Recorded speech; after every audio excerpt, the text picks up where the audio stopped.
Hey guys, welcome back to another video. Today we're gonna sort of do a different one. I haven't tried one of these before and probably the only one we do, but if you guys want to see another one, maybe on Legendary Motorsport, let's try and hit 3 likes on this video. But what we're doing today is we're gonna rate these vehicles from 1 to 10, worst to best. So basically, if I say this is a 1, it's not good. If I say it's a 10, it is a good. So let's get straight into it. So basically, all these vehicles here, right here, they're all 1. They're not good. Same thing with the Rhino tank and the Brickyards, or whatever it's called. Okay, so that's those ones out of the way. They're really not worth it. The next one I'm going to have to say for the Buzzard Attack Chopper. By the way, we're going from bottom to top. We're going to try and do it as quick as we can.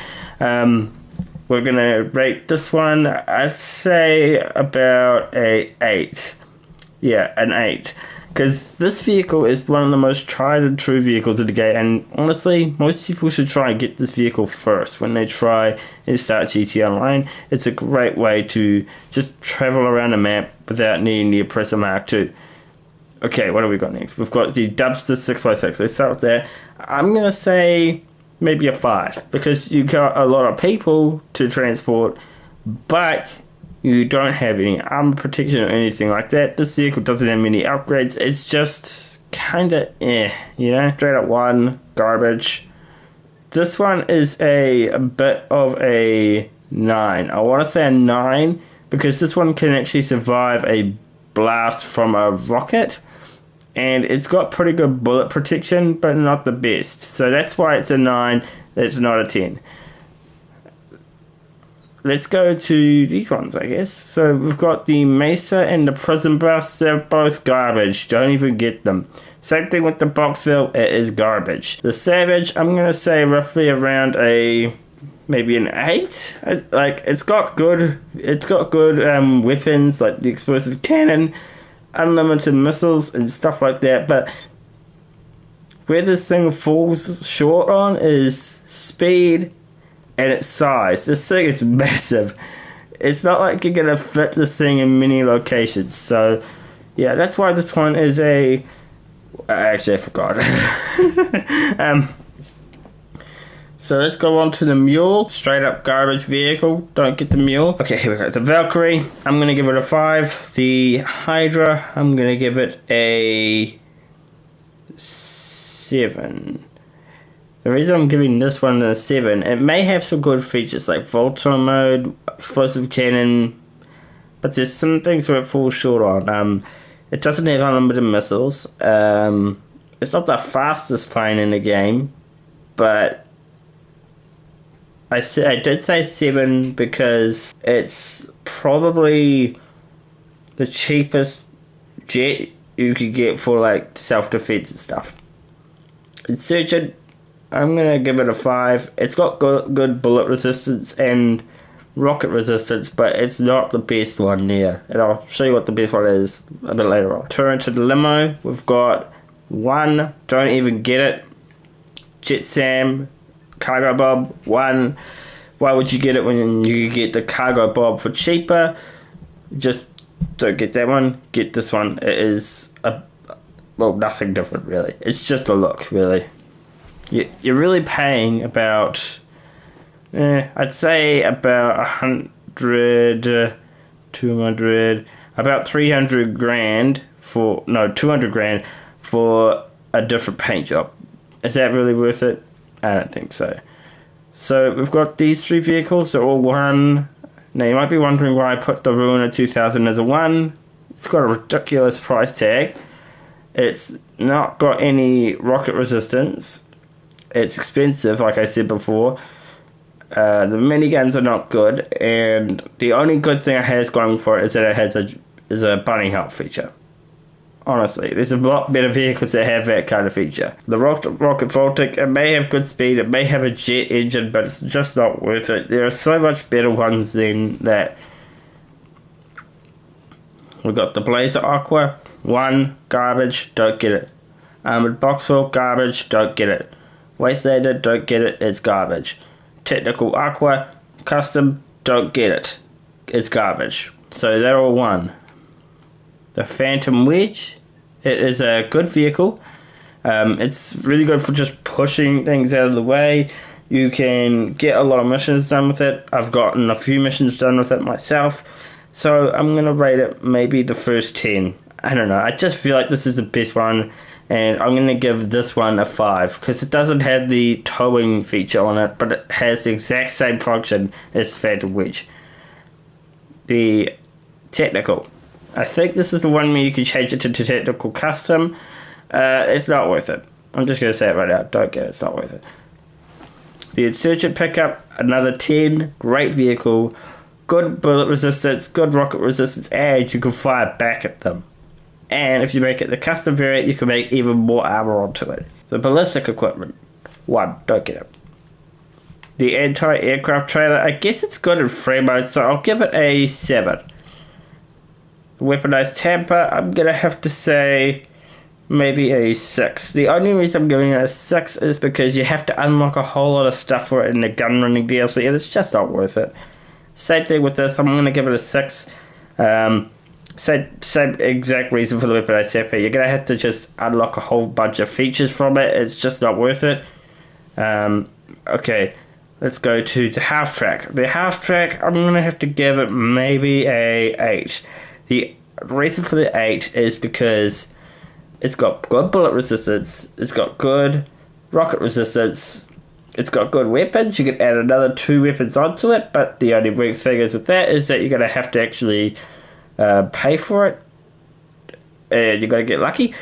But it's got pretty much good everything. The Dune FAV, just a 1, don't get it. The APC, another good tank. It's actually better than the Rhino, like you saw before. I'm going to give this maybe a 7. The reason I'm giving it a 7, it could go on the water. It's got multiple kind of guns, turrets, whatever. It's got lots of features. But the only downside to it is that you have to grind out the resources workshop in the bunker. So that's the only downfall that thing has. The Night Shark, I'm going to give it a 10. It's got good resistance to rockets and I guess bullet resistance. Not the greatest bullet resistance, but it's got good bullet resistance as well. The Ardent garbage vehicle, don't get it. It is a 1. The Tula, I'm going to give it another 1. It's just a waste of money, and you have to aim very precise with that vehicle. The Starlight, I haven't really got to try this vehicle out that much, but I'm going to give it a 5 because I don't know anything about this vehicle. The Rogue, it's a great vehicle for a beginner. I'm going to give it maybe a 8. I'm going to give it an 8. It's a really good vehicle, but it's not the best aircraft in the game. We've got the Warstock. It is sort of a best plane in the game, I've heard, but I honestly don't think it is. So, I'm going to give it a 4. No, not a 4. I'm going to give it a respectable 7. I just don't think it's the greatest, but it is what it is. The Babushka, it is a 4. I don't want to rate it too small, and I don't want to rate it too high, so that's why I'm going to give it a 4. The Mogul garbage vehicle, don't get it. The Pyro might be the fastest vehicle, but it doesn't have any uses really in missions and stuff, or free blows, or whatever. It's just not worth it. Unless you're doing the hangar business, then it might be worth it, but other than that, it's not good. So I'm going to give it maybe a respectable 7 again. Let's go to the Vigilante. I'm going to give it a straight up 10. And you probably know why, but I'm going to say it anyway. It's good for all heists. Every single heist in the game. It's perfect for that. The P45 Dakota, I don't know much about this vehicle, to be very honest. I haven't tried it out yet, so I don't know how to rate it, but I'm just going to rate it a 5. Hunter, I'm going to rate it a 9. It's got good rocket resistance. It's got good rockets, I think. I think you can keep shooting them over and over. I don't really know because I haven't tried this one yet, but yeah, that's why I'm rating it, because I don't really know why, but I'm gonna give it a. The Barrage, let's rate that a 9, and that's exactly the same reason as the Insurgent Pickup Custom. Caterpillar, don't buy it, it's a 0.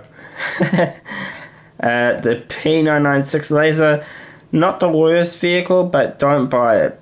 You can use this in heists, just not all of them. You can't use it in the casino. You can use it in the casino, but you can't use it in Cayo Perico or anything like that, or the heist finale for the casino. But you can use it for the OG heist and the Doomsday heist, which is a really good vehicle, and you can use it for free. But don't buy it. It's a waste of money. If you want to use it, do a heist. Simple as that. Volatile, 1, garbage. 10 for the Akula. It has a stealth mode. It has unlimited rockets. It has a bad minigun, but that's not the point. It is still a really good vehicle. Mainly because of the stealth mode, because if you got a stealth mode, you're not on the radar until you decide to put yourself back on the radar.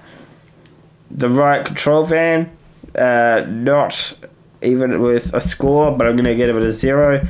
We're going to give this thruster a 8. It's kind of like the Oppressor Mark II, but it is what it is, and you'll get to that. I'm going to go to the Kajali next. The Kajali is a straight up 10, has a lot of features. It has a minigun. It has a minigun. It has a cannon. It has a grenade launcher. What more could you want? Bombs? You got that. It is got proximity mines on it too. The Stromberg. It's an okay vehicle, but you can't use it in heists. So I'm going to give it a 6.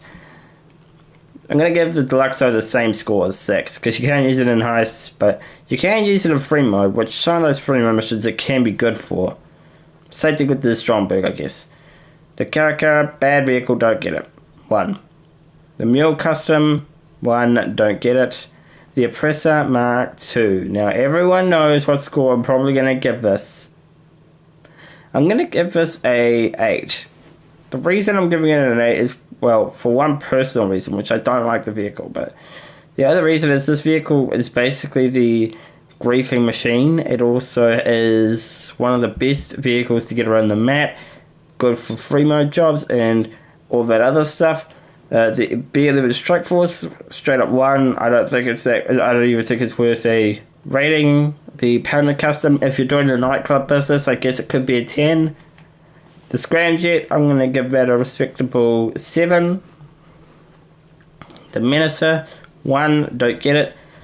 The Blazer Lifeguard, 1, 1, 1, 1, 1, 1, 1. All those vehicles, don't get them, they're all garbage. The Torador, number 10, you can use this in heists. It's got a rocket launcher that actually has 30 missiles capacity. Same thing with the Vigilante, the Stromberg, and the Deluxo. This thing can go underwater. This thing has a rocket boost that works underwater and on land. What more could you want on this vehicle? Well, I can't say proximity mines because it doesn't have it. The point is, it has really good missiles. Well, not really good, but the point is it's good. The Zaba 1, the JB700W 1, the Annihilator Stealth 1, the Alkanos 1, this boat 1, I don't even know the name of it. 1, 1, 1, 1. I guess this is the 2. I'll give this a 2 because a friend of mine told me you can wear a hat in this vehicle. And any other vehicles you can't wear a hat. The Squatty 1, 1, 1. Oh, here we go. We're at the top. The Terabyte. All these vehicles are basically a straight up 10, except the Mobile Operations Center. I'm going to give that a 4. No, not a 4. I'm going to give this a 7. But every other vehicle is better. I honestly find these vehicles the best vehicles to use in this game if you're using service vehicles. Best one probably being the Kasaka, so you could use the Cayo Perico heist. But yeah, that's about it. That's everything on this website. If you guys enjoyed it, leave a like, subscribe. We'll see you in the next one. Bye, guys.